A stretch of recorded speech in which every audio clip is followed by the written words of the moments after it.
Masechet Gitin, Daf Yud Gimel. Nous commençons Daf Yud Bet, Amoud Bet, 13 lignes avant la fin. Tanya Amar Rabbi El-Azar. Donc là, la Gemara reprend le dernier point de la Mishnah, cette marloquette entre Rabbi Meir et les Chachamim, concernant l'esclave qui est libéré. Est-ce que c'est pour lui un srout, un mérite, ou c'est un chov, où l'esclave est en train de perdre? Qu'est-ce qu'il perd exactement? Qu'est-ce qu'il gagne? Ça, c'est ce que nous allons voir. Donc, dans la Mishnah, les Chachamim avaient dit à Rabbi Meir, un acte de libération pour un esclave, c'est un srout, c'est un mérite. Pourquoi? Puisque si le maître ne veut pas nourrir son esclave, il a le droit. Alors qu'un homme ne peut pas s'abstenir de nourrir sa femme. C'est là la différence entre le Getisha et le Shechour d'un Eved. Ensuite, c'est rapporté dans la Mishnah que Rabbi Meir a dit au Chachamim, pourtant, l'esclave, si c'est l'esclave d'un Kohen, va perdre, puisque en tant qu'esclave de Kohen, il peut manger de la terouma, mais une fois libéré, il ne pourra plus manger de la terouma. Et la dernière phrase de la Mishnah, c'est que les Chachamim lui ont répondu, Mipnei Sheu Kinyano. Là-bas, c'est différent parce que c'est son acquisition. Donc nous allons maintenant développer cette partie à travers une braïta. Tanya Amar Rabbi Elazar a enseigné. Amar Nulo le Meir. Rabbi Elazar était un contemporain, un ami de Rabbi Meir, c'est pour cela qu'il ne l'appelait pas Rabbi Meir. Et Rabbi Elazar dit Amar Nulo le Meir, nous avons dit à Meir, Valo zechutu le Eved. Rabbi Meir lui pense que pour l'esclave d'être libéré, c'est un chov. Et donc, dans la Mishnah, nous avons vu, puisque c'est un chov, donc le shaliach ne peut pas prendre l'acte de libération pour l'esclave et le libérer immédiatement, donc il n'est que le shliach holacha pour amener ce get, ce shtar shichur, et tant qu'il ne l'a pas donné dans les mains de l'esclave, l'esclave n'est pas libéré et le maître peut changer d'avis. Donc ça c'était d'après Rabbi Meir, puisque Rabbi Meir considère que c'est un chov. Les Chachamim pensent que pour l'acte de libération c'est un srout. Et donc, dès que le maître a donné ce shtar dans les mains d'un shaliach, même s'il a demandé au shaliach seulement d'être le shaliach holacha, d'amener l'acte de libération à l'esclave, mais dès que le shaliach a dans ses mains l'acte de libération, l'esclave est libéré automatiquement par le principe Zachin Adam Shel Befanav. On peut acquérir si c'est pour le bien d'une personne, même si cette personne n'est pas ici. Et donc là, Amar Nulo le Meir, Rabbi Elazar dit, nous avons dit à Meir, toi tu penses que c'est un chov d'être libéré vers l'ozechut ou l'evet. Au contraire, c'est un mérite, de sortir des mains de son maître et d'être libéré. Amar Lanou, il nous a dit, chov ou lo, non, c'est un chov. L'esclave est en train de perdre. Pourquoi? Si c'était l'esclave d'un Kohen, poslomina terouma, il ne pourra plus manger de la terouma. Jusqu'à présent, il pouvait manger de la terouma. Une fois libéré, il ne mange plus de terouma, donc l'esclave a perdu. Amar Nulo, et Rabbi Elazar continue, Amar Nulo, nous lui avons dit à Rabbi Meir, Va'alo, maim irtse shelo lazno shelo l'farneso rachai. Tu dis que l'esclave va perdre la terouma, mais le maître a la possibilité de ne pas le nourrir, de ne pas lui donner non plus de parnassa. Nous avons vu tous ses besoins, les suppléments. Le maître a le droit. Donc l'esclave ne mangera pas non plus de terouma si son maître ne lui donne rien. Amar Lanou, Rabbi Meir a répondu, Maïl ou Evet Kohen Shebarach, mais si l'esclave du Kohen s'est enfui, ou Eshet Kohen Shemarda al Baala, ou la femme d'un Kohen qui s'est rebellée contre son mari, alors Limbe Terouma, n'est-ce pas qu'il mange de la terouma?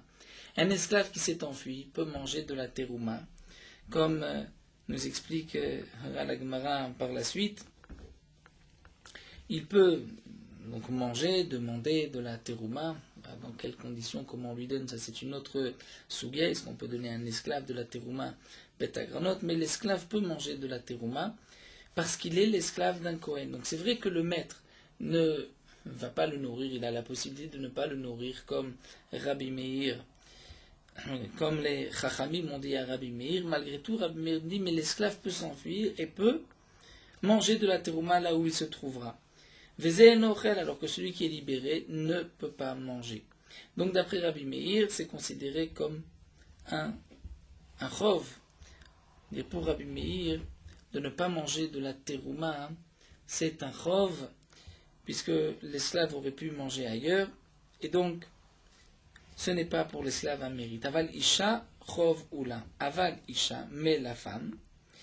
C'est-à-dire, là, ce sont les Chachamim qui reprennent et qui disent Aval Isha, mais pour la femme. Là, nous sommes d'accord avec toi que Chov Oula, c'est un Chov d'être divorcée. Je n'aime pas cela, mina terouma, parce qu'elle ne pourra pas manger de terouma. Ou mafsida mina mezonot. De plus, elle va perdre les maisonnotes, c'est-à-dire ce que le mari a l'obligation de lui donner pour la nourrir et même les compléments, comme nous l'avons vu plus haut. Donc là, la Gemara s'étonne, Maïkam Rele ou Maïkam Aderle, on ne comprend pas bien. Ici, la discussion entre Rabbi Meir et les Chachamim. Rabbi Meir a répondu, mais l'esclave peut s'enfuir. En quoi ceci est une réponse à ce que les Chachamim ont dit, que le maître peut ne pas nourrir l'esclave. Et donc là, la Gemara va nous expliquer. Acheka Amarlou, voici ce que Rabbi Meir leur a dit. Achivetuni à la maisonnote. Vous m'avez répondu pour les maisonnotes, c'est-à-dire pour la nourriture. Vous m'avez dit que le maître n'est pas obligé de nourrir son esclave. Donc l'esclave n'a rien perdu d'être libéré. D'accord. Qu'est-ce que vous allez me répondre concernant la terouma?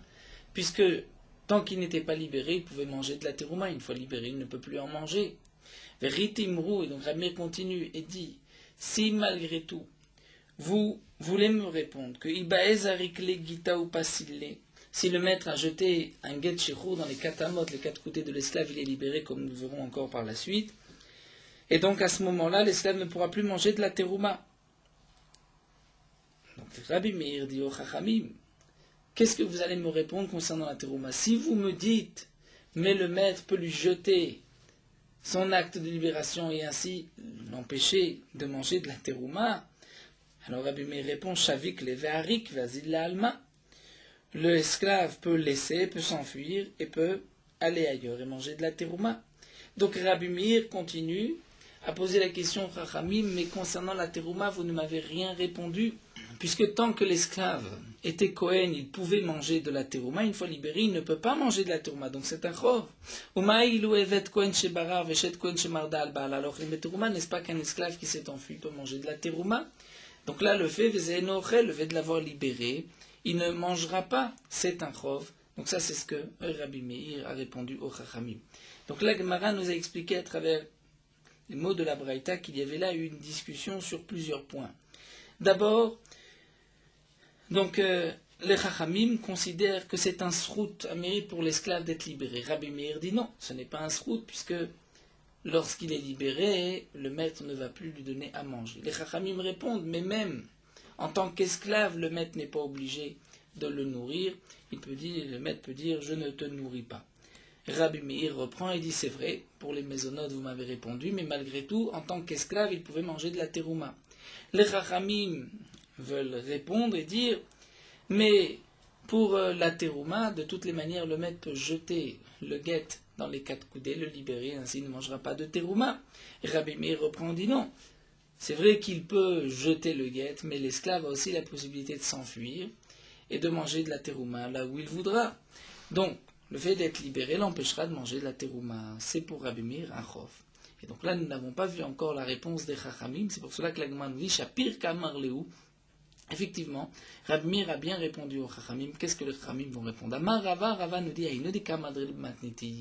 c'est ce que nous avons vu dans la Mishnah, la réponse des Chachamim, Mipnei Shehu Kinyano. Ces quelques mots, c'est la réponse à la question de Rabbi Meir. Mipnei Shehu Kinyano, c'est-à-dire, pourquoi l'esclave qui s'est enfui mangera de la terouma? Parce qu'il est la propriété du Kohen. Donc, puisqu'il est la propriété du Kohen, eh bien les Chachamim répondent, le Kohen a la possibilité aussi de vendre son esclave là où il est. Il peut prendre 4 zouzim, des Ibae Shakil Arba zouzé, le maître peut prendre 4 zouzim Israël d'un Israël, c'est-à-dire vendre son esclave à un autre juif qui n'est pas Kohen, ou pas s'il est Kolecha Deité, à ce moment-là l'esclave ne pourra plus manger de terouma là où il se trouve. Donc Rabbi Meir avait comme Ta'ana, disait mais l'esclave peut s'enfuir et peut manger de la terouma. Les Chachamim répondent non, puisque c'est Kinyano. Pourquoi l'esclave peut manger de la terouma? Parce qu'il est la propriété du Kohen. Le Kohen peut le vendre à n'importe quel moment, c'est-à-dire celui qui acceptera d'acheter l'esclave là où il se trouve. Donc le Kohen peut vendre, et une fois que cet esclave a été vendu à Israël, il ne mange plus de terouma. Donc, Les Chachamim ont répondu à Rabbi Meir, l'esclave n'a rien perdu en étant libéré. Avec les Rabbi Meir, alors la Gemara continue, il demande, mais Rabbi Meir, qui dit que c'est un chov parce qu'il ne pourra pas manger de la terouma, Tenachevet Kohen, Eved Israël Maïkalima, tout ceci est valable pour l'esclave d'un Kohen. Mais pour l'esclave d'un Israël Maïkalima, qu'est-ce que Rabbi Meir va répondre après tout? L'esclave d'un Israël ne mange pas de terouma. Pour les mésonotes, le maître peut lui dire je ne te nourris pas. Donc pourquoi c'est considéré comme un chov d'après Rabbi Meir pour un esclave d'être libéré? Amar Rabbi Shmuel bar Rav Yitzhak, Rabbi Shmuel bar Rav Yitzhak nous enseigne, nous répond un grand chidouj mipnei shemafsido mishifra kenaanit, parce que un esclave, tant qu'il est esclave, a le droit de se marier avec une servante kenaanite, qui n'est pas encore tout à fait juive. Bon, c'est un début de conversion en tant que shifra kenaanite.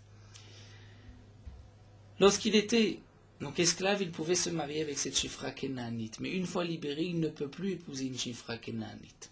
Donc, le fait de priver cet esclave de shifra kenaanite, d'une servante kenaanite, c'est-à-dire qui est comme lui est Evet kenaanite, elle était shifra kenaanite, le fait de priver l'esclave, c'est un chov pour l'esclave. Alors la Gemara demande au contraire, à Draba, au Matéo Batrorin, dorénavant il pourra se marier avec une fille d'Israël, chose qu'il ne pouvait pas faire tant qu'il était esclave. Donc c'est un srout, puisque maintenant il pourra se marier avec une fille d'Israël. La Gemara répond, eh bien, pour l'esclave, d'être marié avec une shifra kenaanite, c'est pour lui mieux que d'être avec une bat Israël. Pourquoi? Havda be'efkera nichali.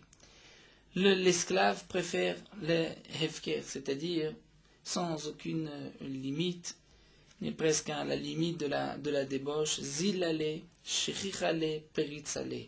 C'est-à-dire que la shifra kenaanite est pour lui, Rachid traduit, Zolela be'enav, c'est-à-dire lui peut remplir tous ses plaisirs avec elle, elle n'a pas d'importance à ses yeux. Shrichale, elle est aussi plus souvent avec lui, et Pritzale, elle est aussi mitnaeget, elle se conduit aussi avec manque de pudeur, elle n'est pas donc d'arkeatzniut, mourder dans la pritzut, et donc ça, l'esclave préfère rester avec une telle chifra que de se marier avec une bat Israël. Donc d'après Rabbi Meir, tout esclave qui est libéré, c'est pour lui un chov, puisque jusqu'à présent, il pouvait faire ce que bon lui semble avec une chifra kenaanite, et même si maintenant on lui permet une batrorine, une fille d'Israël, il ne pourra pas se permettre les mêmes choses, et c'est pour ça que c'est considéré comme un chov. Là, nous avons terminé avec cette sougya du Eved Kenaani. Est-ce que c'est pour lui un chov ou un srout? La femme, nous avons vu que c'est un chov. Et la Gemara continue avec une nouvelle Mishnah que nous avons aussi rapportée plus haut. À Omer tenuget liishti. Un homme qui dit tenuget ze liishti. Donner 7 actes de divorce liishti à ma femme. Ou bien, shtar shichu zele avdi. Un homme dit, donnez cet acte de libération à mon esclave. Ou met. Et cet homme est mort. Lo yitnu lachar mita. On ne donnera pas, après sa mort, l'acte de divorce ou bien l'acte de libération. Pourquoi? Puisque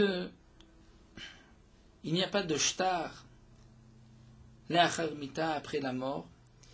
Comme nous l'explique Rashi, le get n'arrive dans les mains de l'esclave qu'une fois que son maître est mort, et une fois que son maître est mort, l'esclave n'appartient plus au maître, il appartient à ses héritiers, mais le maître ne peut pas, après sa mort, le libérer par cet acte. Donc on ne remettra pas à l'esclave cet acte de libération, de même pour la femme, puisque ce shtar, cet acte de divorce n'a été donné dans les mains de la femme qu'après le décès de son mari. Après le décès de son mari, le mari ne peut pas envoyer un shtar, ne peut pas divorcer, puisqu'il n'a plus de lien de mariage, puisque il est mort et on ne trouve pas de guet, ça n'existe pas un guet après la mort.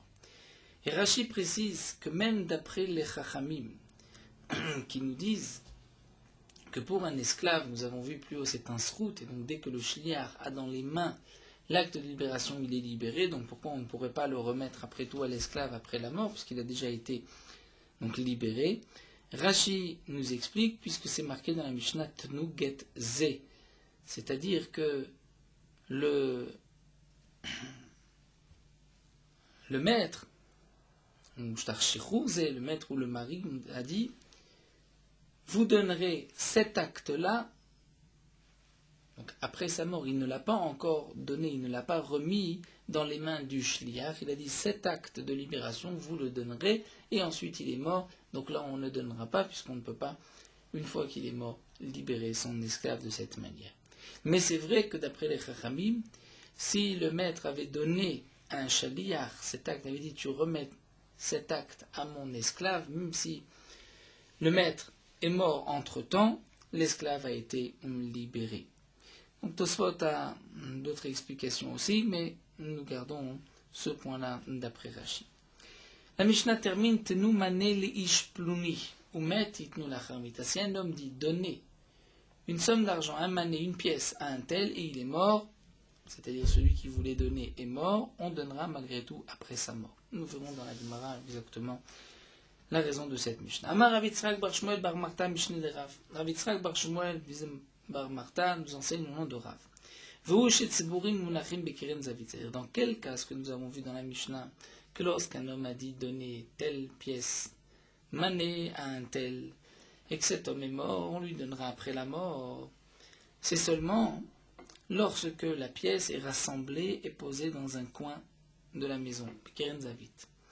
Ça, c'est ce que nous enseigne Rav. La Gemara vient expliquer de quoi on parle. Il dit Mabébari, si celui qui a donné le cadeau, c'est un homme en bonne santé, alors Kitsiburim Mayave Alomachar. Nous avons une différence entre un bari et un shriv mera. Bari, c'est un homme en bonne santé qui fait un cadeau, et le shriv mera, c'est un homme qui est sur son lit de mort, qui est malade et qui va mourir. Il y a plusieurs différences entre une matana d'un bari et une matana d'un shriv mera. Par exemple, sur le kinyan, lorsqu'un homme dit je fais cadeau à un tel de tel objet, la personne, donc Réhouven dit je fais cadeau à Shimon de tel objet, Shimon a acquis cet objet seulement lorsque Shimon va faire un acte d'acquisition sur l'objet, donc il va le lever par exemple. Alors que pour un Shriv Mera, dès qu'il a prononcé, il a dit donner tel objet à un tel, cette personne a acquis l'objet. Nous avons vu plus haut aussi une différence entre Matanat Bari et le Shriv Mera.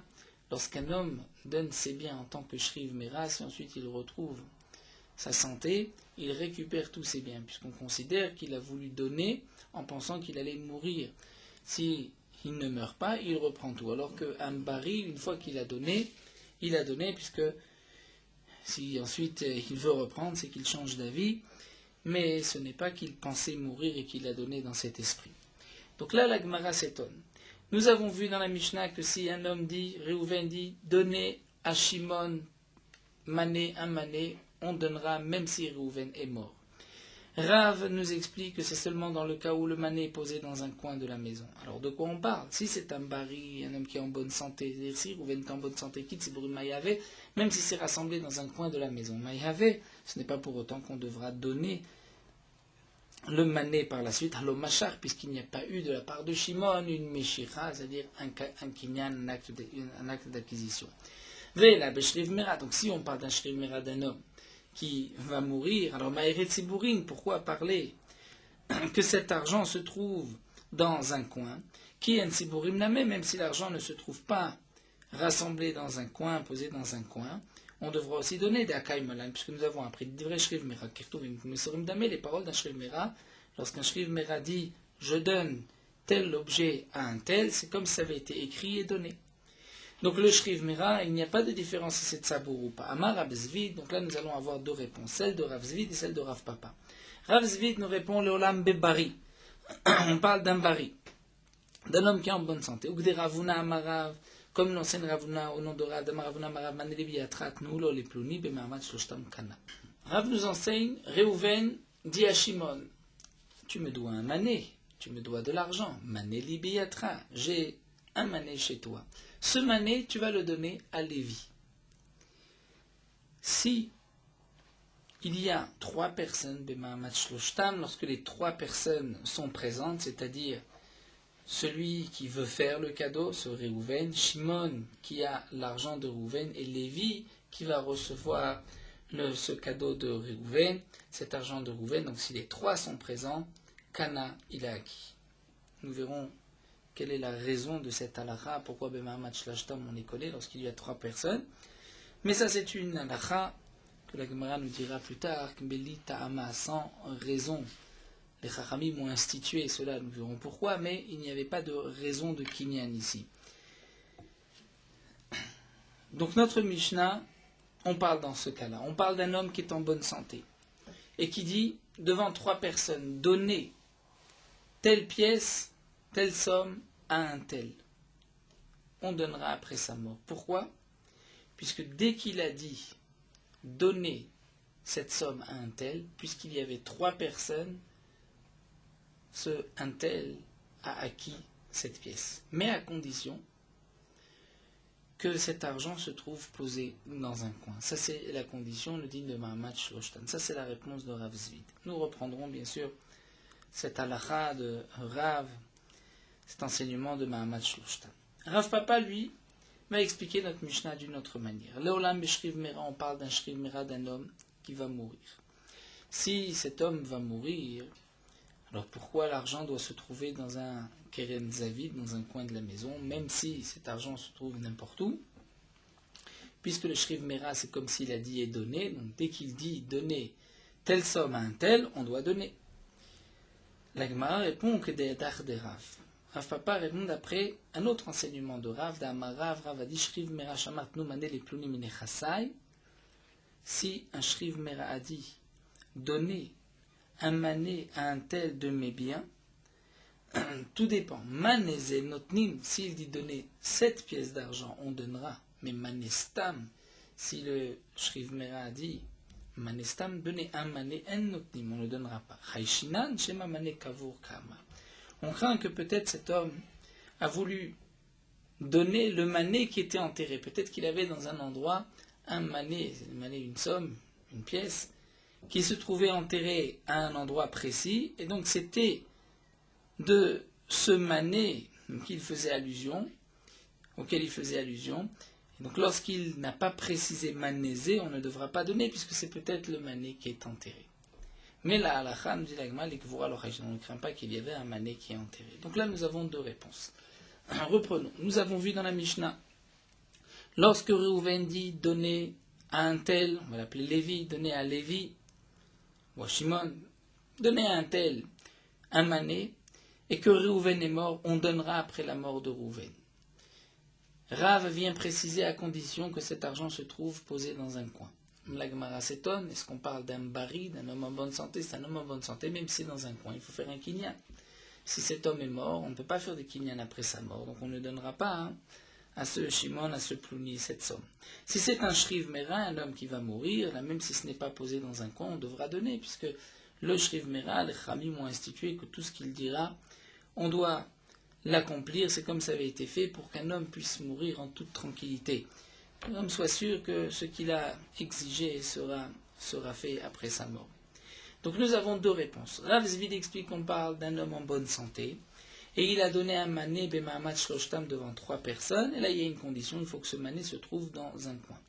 Donc au moment où le mané se trouvait dans un coin b'mahamat shloshtam, le plouni en question a acquis la pièce, et donc même si le propriétaire de la pièce est mort, on donnera après sa mort, puisque la matana a déjà été donnée. Rav Papa lui répond qu'on parle d'un homme qui est sur son lit de mort, qui agonise, et il a dit donner ce mané à un tel, donc ce mané à un tel, on donnera, mais c'est juste un mané, on ne donnera pas. Donc ça c'est ce que Rav avait voulu dire plus haut, il faut que le mané soit dans un endroit et qu'il ait été désigné. La Gemara reprend. Rav Papa maïtama lo amar ki Rav Zvid. Nous allons voir pourquoi Rav Papa n'a pas expliqué comme Rav Zvid, pourquoi Rav Zvid n'explique pas comme Rav Papa. Rav Papa maïtama lo amar ki Rav Zvid. Kassava Rav Papa, la Gemara répond. Rav Papa n'a pas voulu répondre comme Rav Zvid. Il s'agit d'un bari b'mahamat shloshtan. Pourquoi?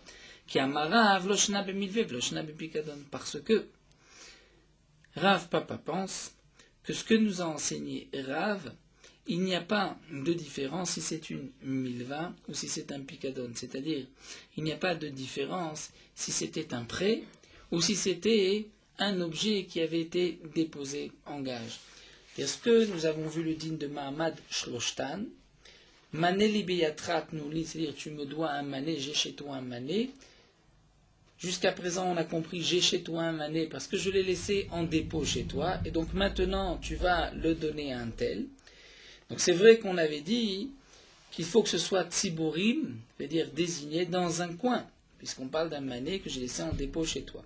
Mais lui, Rav Papa pense que non, que ce qui est marqué mané libéatra, on parle ou bien d'un mané qui a été laissé en dépôt et donc qui est là, mais aussi d'une milva, c'est-à-dire tu m'avais emprunté de l'argent, cet argent que tu me dois, tu vas le donner à Lévi.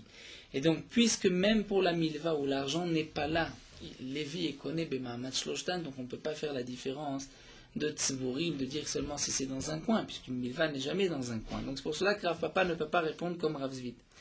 Dans Rav Zvid, Maïtamalamak Rav Papa, pourquoi Rav Zvid ne veut pas expliquer comme Rav Papa qu'il s'agit d'un Shriv Mera?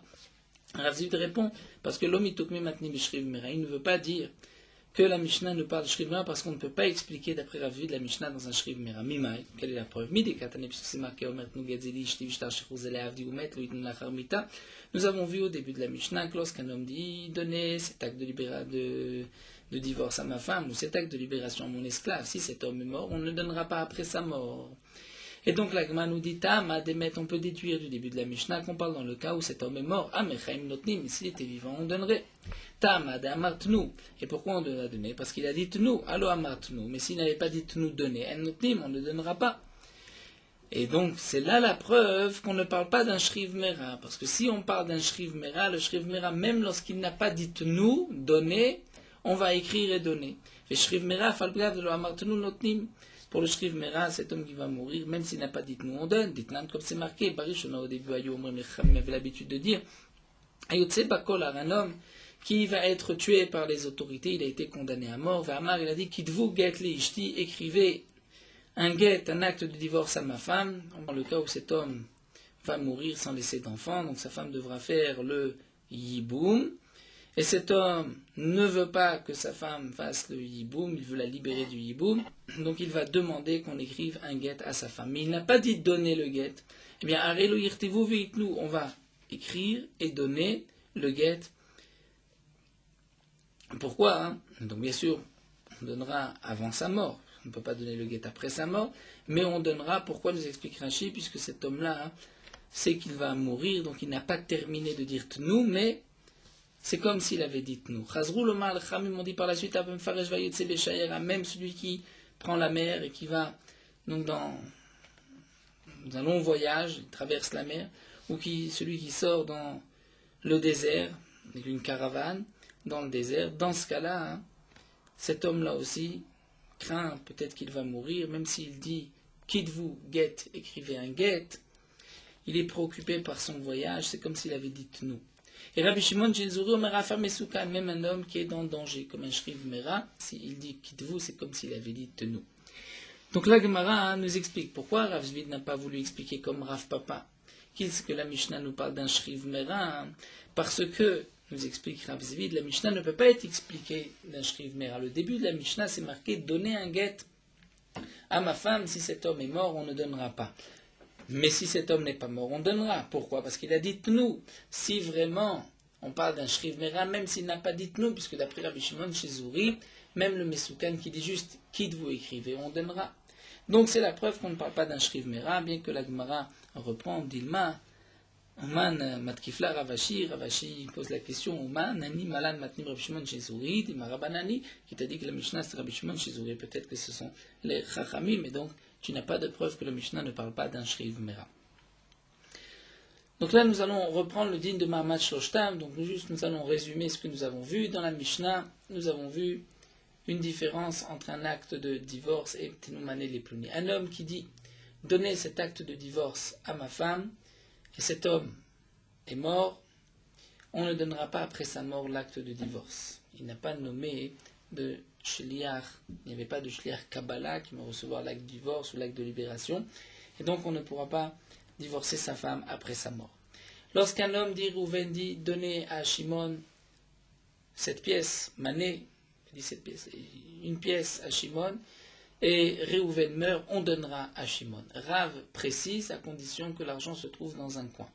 La Gemara explique de quoi on parle, d'un bari ou d'un shriv mera, deux explications. Rav Zvid nous dit, on parle d'un homme qui est en bonne santé, et il donne ce mané en présence de 3 personnes. C'est pour cela qu'il y a une condition, il faut que ce soit dans un endroit précis. C'est pour cela que Rav a dit que l'argent se trouve dans un endroit précis, Bekeren Zavit. Et donc là, Lévi a acquis la somme, et donc on donnera même après la mort de Rouven. D'après Rav Papa, on parle d'un shriv mera, d'un homme qui va mourir, et cet homme-là a dit donner un mané à un tel. Lorsqu'il dit mané zé, ce mané, on donnera, et donc là aussi on comprend Rav qui a dit Veushet Sebourim, c'est-à-dire que le mané se trouve dans un endroit précis. Donc nous allons nous pencher sur le din de Mahamat Shloshtan Goufa. Hamar Ravuna nous a dit au nom de Rav Mané Biyatra, si un homme dit à son ami Réhouven dit à Shimon, Mané Biyatra, j'ai un mané chez toi. Que signifie j'ai un mané chez toi? Nous avons vu une marloquette, ou bien j'ai un mané en dépôt chez toi, ou bien tu me dois un mané, et tnoulo les plouni, donne-le à un tel, à Lévi, b'ma'amat shloshtam, devant 3 personnes, Kana, il est connu. C'est-à-dire que Lévi a acquis puisqu'il y a 3 personnes. Amar Rava, s'explique. Mistavra miltadera vepikadon.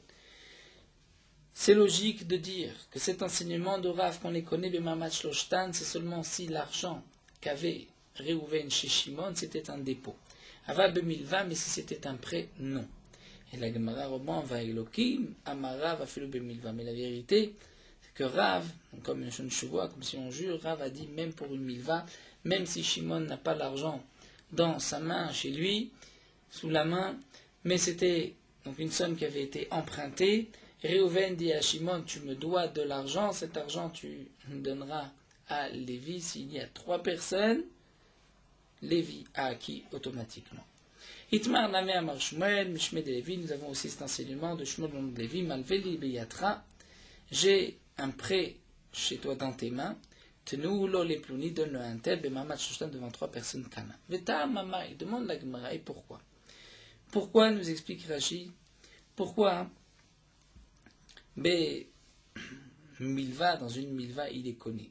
Après tout, dans la Milva, il n'y a pas d'argent ici pour faire le kinyan.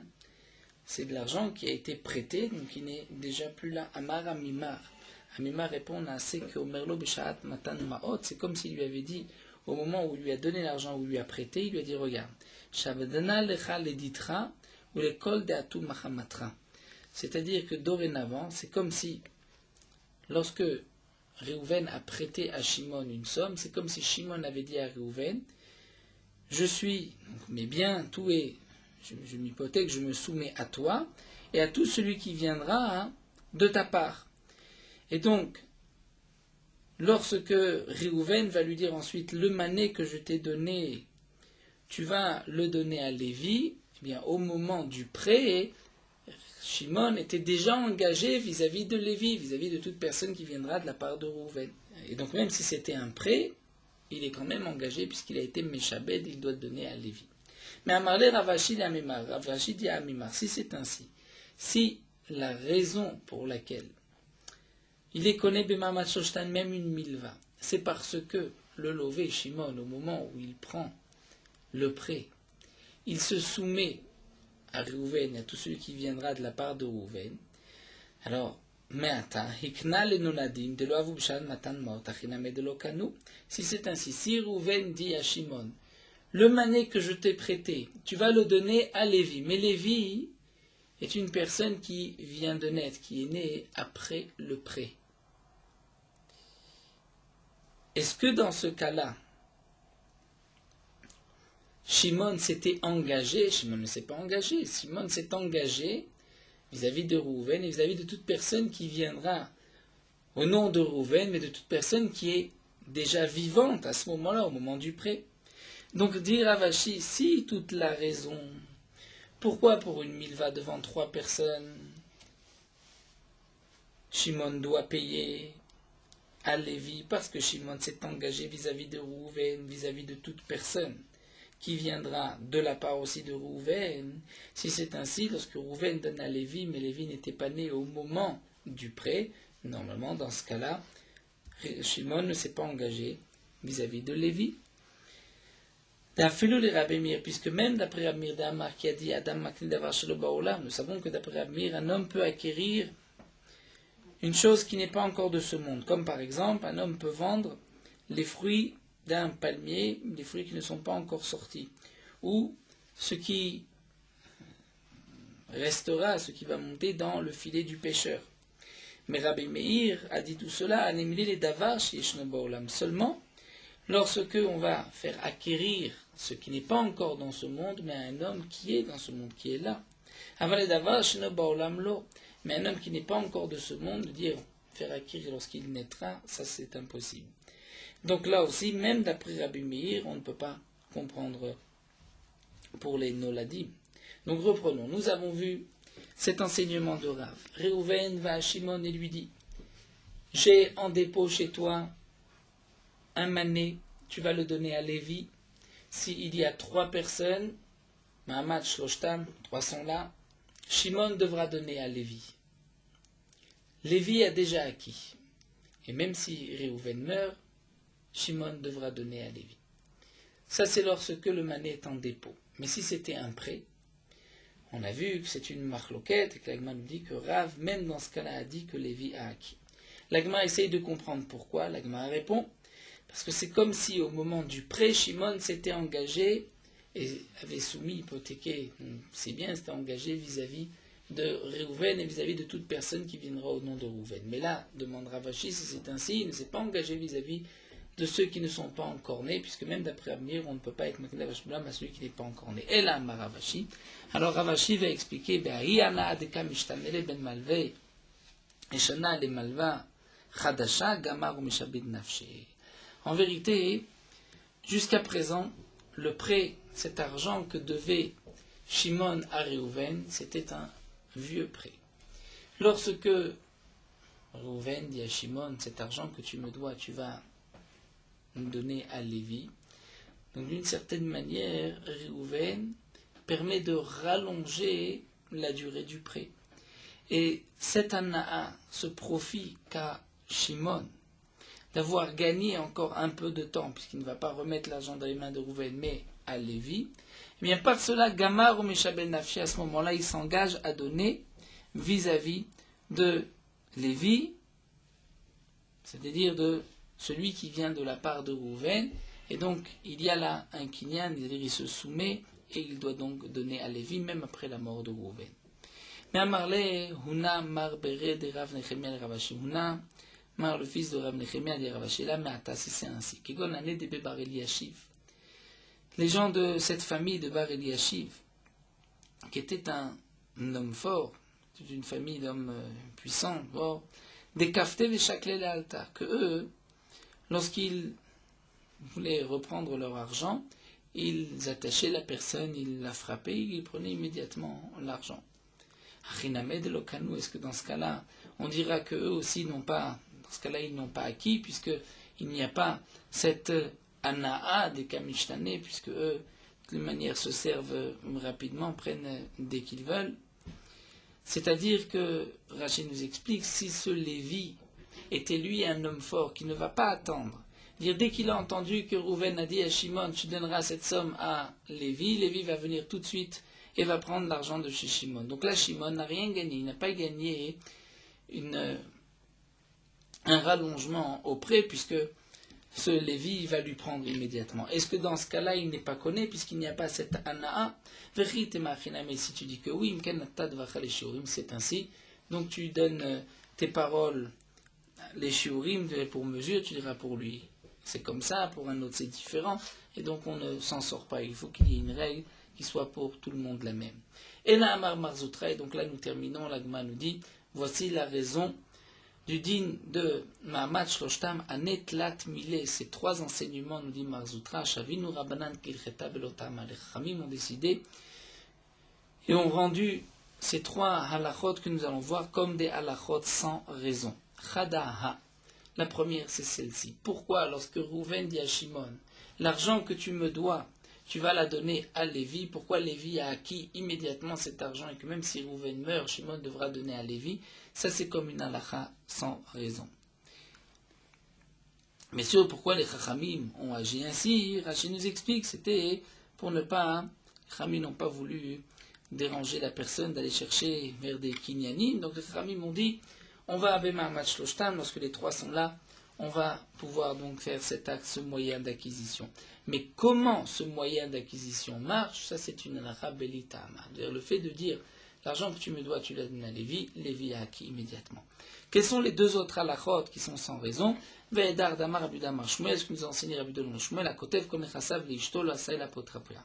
Celui qui a donné tous ses biens à sa femme, en vérité, ce n'est pas qu'il lui a donné ses biens, il lui a donné tout son argent, il ne l'a rendu juste qu'apotrophia, c'est-à-dire elle est responsable, c'est comme un tuteur, un apotropos. Dire la femme est responsable, peut vendre, acheter, mais ça ne lui appartient pas. Et là aussi, nous dit Rachid, donc il n'y a pas de raison dans cette halakha. C'est une halakha de Chamim Efkir Bedin Efkir. Ve'edach est le troisième point d'Amar Afranina. Afranina a dit Amasi Isha Libno Gadol. Babait Kenao. Si un homme a marié une femme à son fils, à son grand-fils, dans une maison, Rachid dit dans une maison qui était réservée pour le mariage, Kenao, le fils a acquis immédiatement cette maison, si ce n'est pas la maison où habite le père, et là aussi, c'est comme une hilcheta belota'ama. Donc nous avons vu le digne de Ma'amat Shloshtan. Reuven dit à Shimon, l'argent que tu me dois, tu le donnes à Lévi. Lévi a acquis immédiatement, si les trois personnes sont présentes. Et cette halakha, c'est comme une halakha sans raison. Les Khamim ont institué ce kinyan pour ne pas chercher des kinyanim. Et c'est ainsi donc que nous avons conclu avec deux autres halakhot qui sont Belo Ta'ama. Et donc nous avons mieux, si on peut dire maintenant, compris la réponse de Rav Zvid, qui avait expliqué que notre Mishnah aussi, on parle dans ce cas-là d'un bari, et qu'il avait dit Maneli biyatrat, nous les plonis, et il y avait une condition d'après Rav, c'est que l'argent soit posé dans un coin. Et l'Agma nous avait dit que cette halakha, est-ce que ça doit être posé ou pas, ça dépend, est-ce que c'est seulement dans un picadol ou même dans une bilva. Et c'était la raison pourquoi Rav Papa n'avait pas voulu donner cette réponse. Rav Papa avait dit qu'il s'agissait d'un shriv mera, comme cet enseignement de Rav, que le shriv mera doit dire mané zé, cette somme, ce mané qui est là, et là on le donnera à la personne, même après la mort du shriv mera. Mais s'il a dit juste mané stam, on ne donnera pas. C'est pour cela donc que Rav a dit, condition que cet argent se trouve dans un coin, pour que ce soit considéré comme mané zé. Là, nous allons nous arrêter ici. On reprendra avec la suite, Amal et Rav Achama. Nous poursuivons Merot Halakha Daf Yud Gimel. L'importance de lier Géoula et Tfila le matin est plus importante que de prier Betsibour. Donc, si un homme a tardé le matin pour arriver à la synagogue et le Tzibour va commencer le Shmoneh Esrei, il ne pourra pas prier le Shmoneh Esrei avec le Tzibour, parce qu'ainsi, il ne pourra pas lier Géoula et Tfila. Donc il va lire d'abord Kriyat Shema avec les brachot, et ensuite il lira le Shmoneh Esrei. Et même s'il devra prier tout seul, il vaut mieux faire Smichut Géoula et Tfila plutôt que de prier avec la communauté. D'après le Shulchan Aruch, la Smichut Géoula et Tfila est aussi bien Shabbat qu'en semaine. Le Rama dit que d'après certains, le Shabbat, il n'est pas nécessaire de lier la Géoula et Tfila. La raison, puisque comme nous l'avons vu, Inyan Smichut Géoula et Tfila, on l'apprend du pasuk Yandra Hashem Biyom Tzara, Hashem Tzuri Vigoali. Et puisque Shabbat, ce n'est pas un moment de tzara, de difficulté, de souffrance, de malheur, donc il n'est pas nécessaire de juxtaposer la Géoula et la Tfila. Malgré tout, le Rama nous dit qu'il est bon, même le Shabbat, d'être sommaire Géoula et Tfila, mais si c'est nécessaire de s'interrompre, si on a dit par exemple Gaal Israël, on entend le Tzibour répondre au Kaddish, ou à la Kedusha, au Baruch Hu, on répondra avec le Tzibour le Shabbat.